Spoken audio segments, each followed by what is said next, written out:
Hello दोस्तों, स्वागत है एक बार आपका फिर आपके अपने चैनल राम 60 पॉइंट पर। मेरा नाम है जितेंद्र यादव और हम अनुपात और समानुपात कर रहे थे। और ये आज लास्ट वीडियो है इसकी, क्योंकि इससे पहले हमने अनुपात और समानुपात लगभग कंप्लीट कर दिया है। आज कुछ और क्वेश्चंस हैं जो हम करने वाले हैं। इससे पहले हमने मिश्रण पर बेस्ड, कॉइन्स पर बेस्ड सारे क्वेश्चंस कर लिए हैं। आज ये मिसलिनियस है जिसमें थोड़े से और एक्स्ट्रा क्वेश्चंस मैं आपको कराने वाला हूँ। तो अगर आप इस चैनल पर नए हैं तो प्लीज़ लाइक से सब्सक्राइब जरूर कर दें, ताकि आपको और आपके दोस्तों सभी को फायदा हो। तो चलिए स्टार्ट करते हैं आज का सेशन और देखते हैं कुछ क्वेश्चंस। बोला है कुल आय का वितरण पुरुष और महिलाओं का जो अनुपात है, मतलब कुछ कुल आय है उसमें मेल्स और फीमेल्स पर जो टोटल इन्वेस्ट हो रहा है या आय है उनकी, वो किस रेशियो में दे रखी है, हमें दी हुई है 6 और 5 में। यानी कि टोटल पुरुष को 6 रुपये मिलते हैं तो महिलाओं को कितने रुपए मिलते हैं, 5 रुपये बोला है। यानी कि हमें नहीं पता है कितनी महिलाएं, लेकिन सभी को 6 रुपये मिलते हैं। सारे पुरुष, जितने भी पुरुष रहे होंगे और जितनी भी महिलाएं रहेंगी, उनको सबको 5 रुपये मिलते हैं। तो बोला है पुरुष और महिलाओं का ये है, प्रत्येक पुरुष और प्रत्येक महिला की जो आय का अनुपात है वो 2 और 3 का है। देखो ये टोटल के लिए है और ये प्रत्येक के लिए है, ईच पुरुष के लिए। ठीक है, यानी कि प्रत्येक पुरुष को कितने मिल रहे हैं, आपने कहा 2 मिल रहे हैं। तो आपको एक बात पता चल गई कि यहाँ पर हमें पता चल जाएगी पुरुष की संख्या कितनी है। तो यहाँ पर पुरुष कितने होंगे, देखो भाई सबको ना, जितने भी पुरुष होंगे उनको 6 रुपये मिल रहे हैं। लेकिन एक पुरुष को अगर 2 रुपये मिल रहे हैं तो यहाँ पर 3 पुरुष रहे होंगे और यहाँ पर 5/3 महिलाएं रही होंगी। तो हमसे क्वेश्चन में यही पूछा है कि महिलाओं का और पुरुष का आपको अनुपात बताना है कि कितने महिलाएं हैं और कितने पुरुष हैं।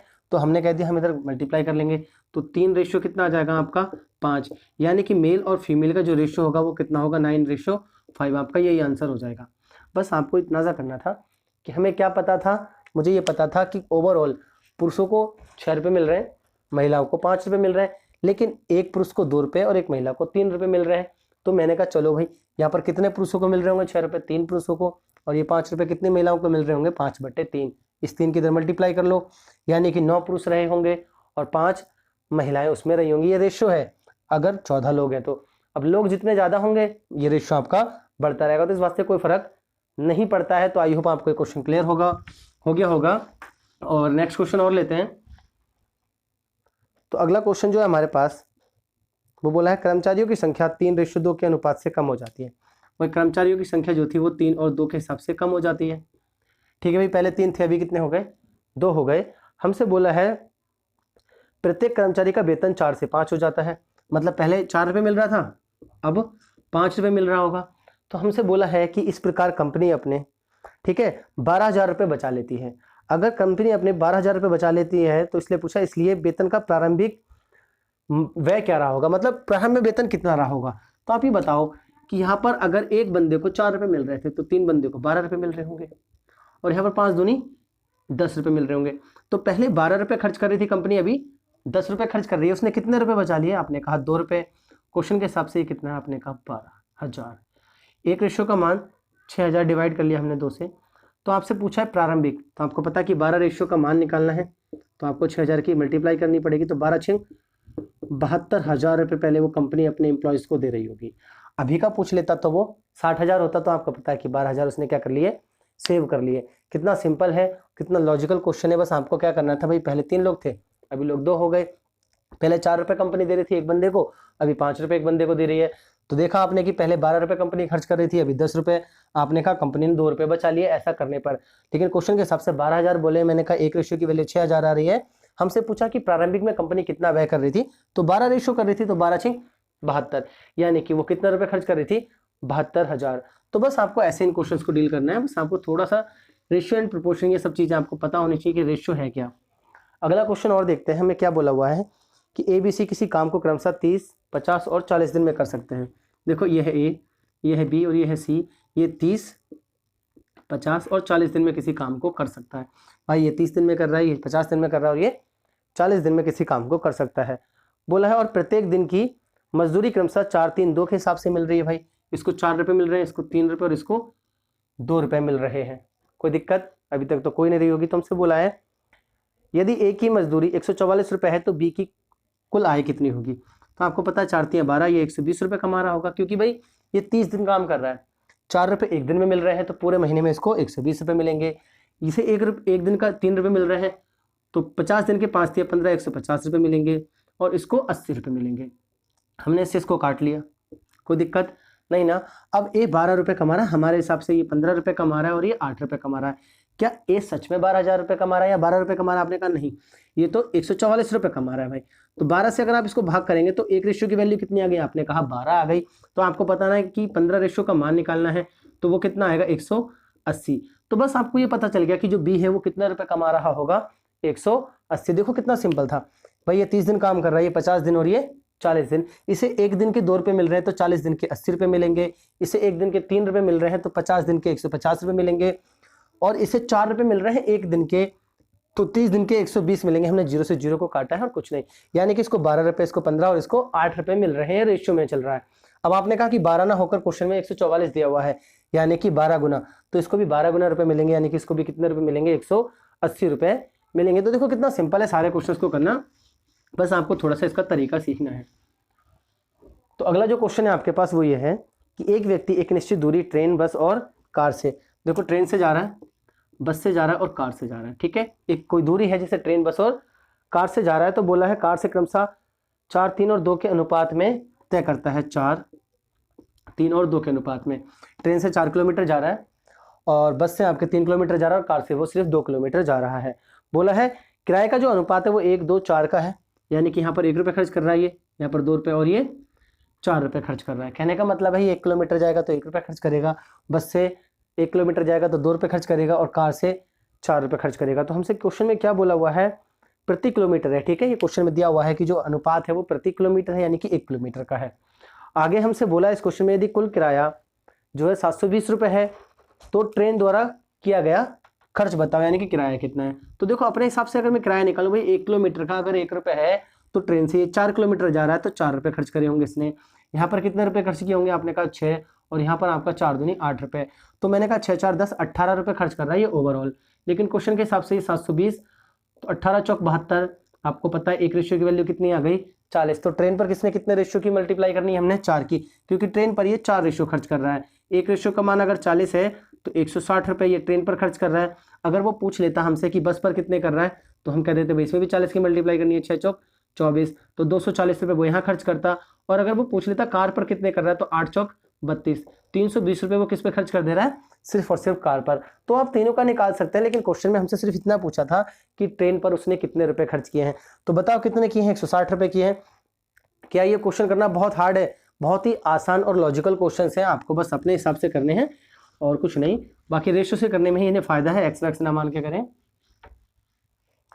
तो अगला जो क्वेश्चन है हमारे पास वो ये है कि सोने की कीमत, ठीक है, सीधे उसके वजन के वर्ग के समानुपाती होती है। समानुपाती वर्ग के का मतलब होता है जैसे मान लो अगर सोना 15 ग्राम है, ठीक है, तो वो 225 रुपये का मिलेगा आपको, है ना।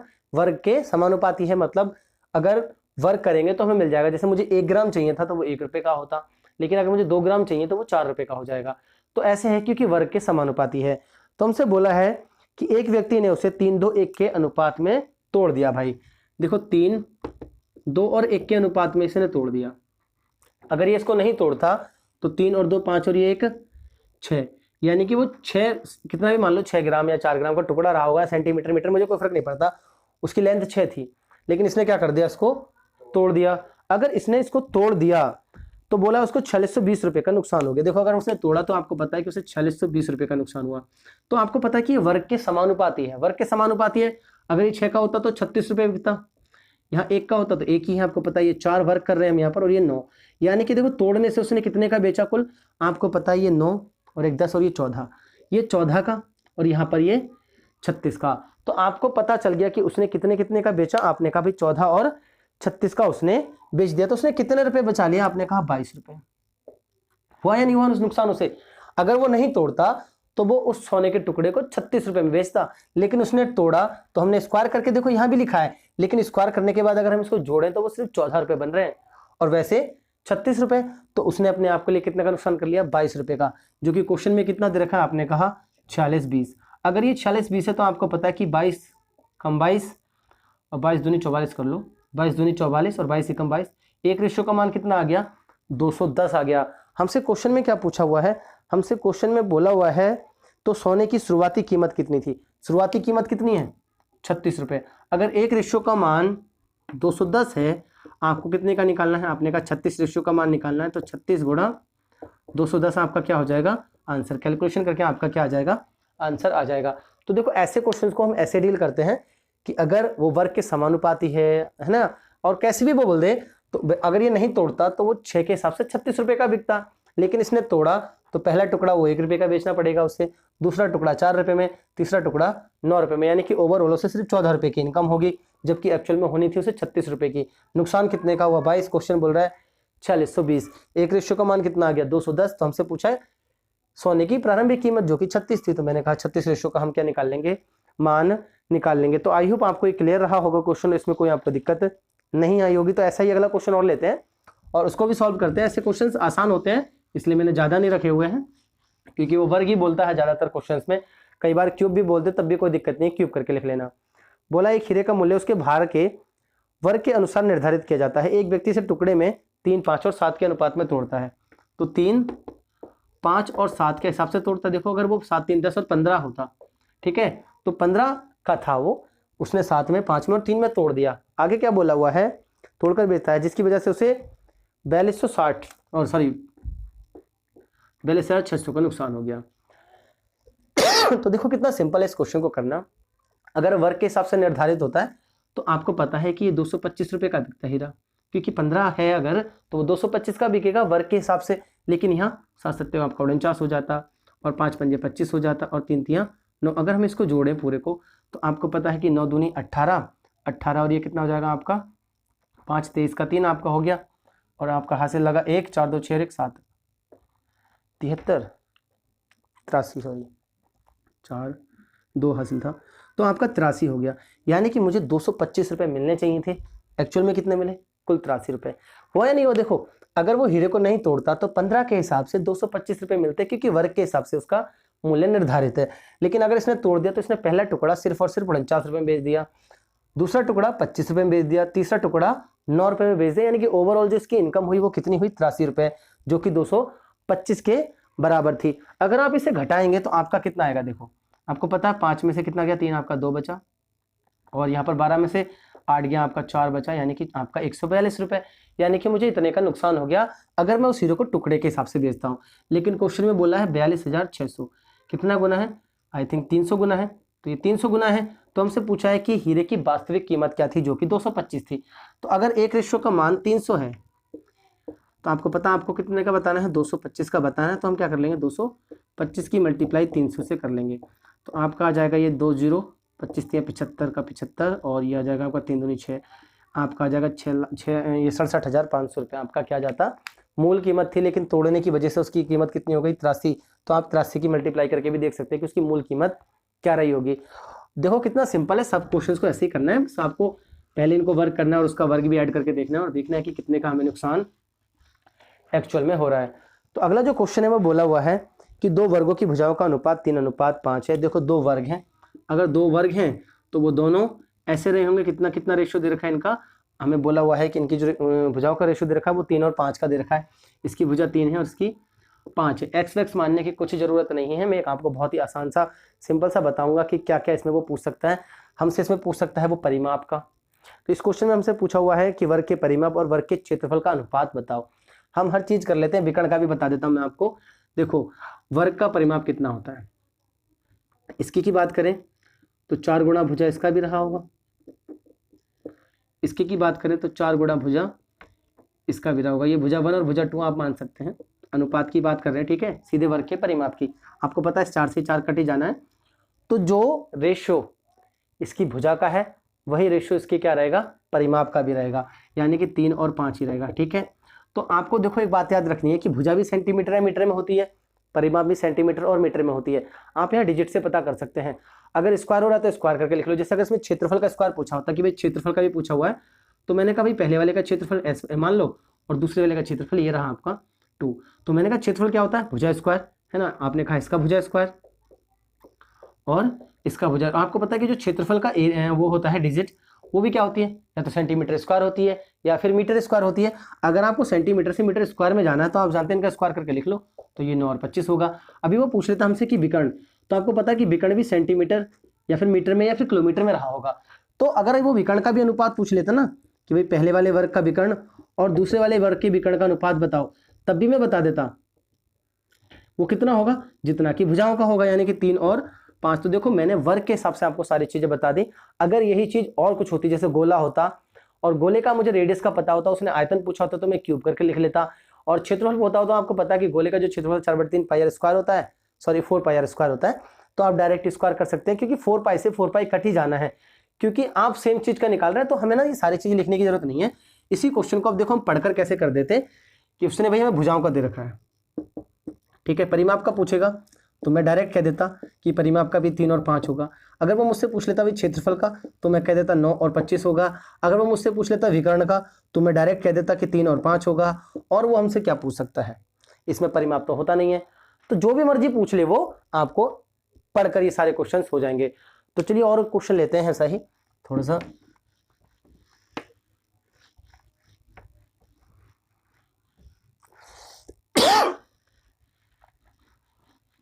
तो अगला जो क्वेश्चन है हमारे पास वो ये है कि दो वृत्तों की त्रिज्याओं का अनुपात 5 और 6 है। दो वृत्त है, एक ये है और एक ये है, इसकी त्रिज्या 5 और इसकी त्रिज्या 6 दे रखा है, ठीक है। तो R1 हमारे पास 5 है, R2 हमने मान ली भी 6 है। हमसे इस क्वेश्चन में पूछा हुआ है इनकी परिधि का अनुपात। तो आप जानते हैं कि पहले वाली की परिधि कितनी होती है, 2 पाई आर।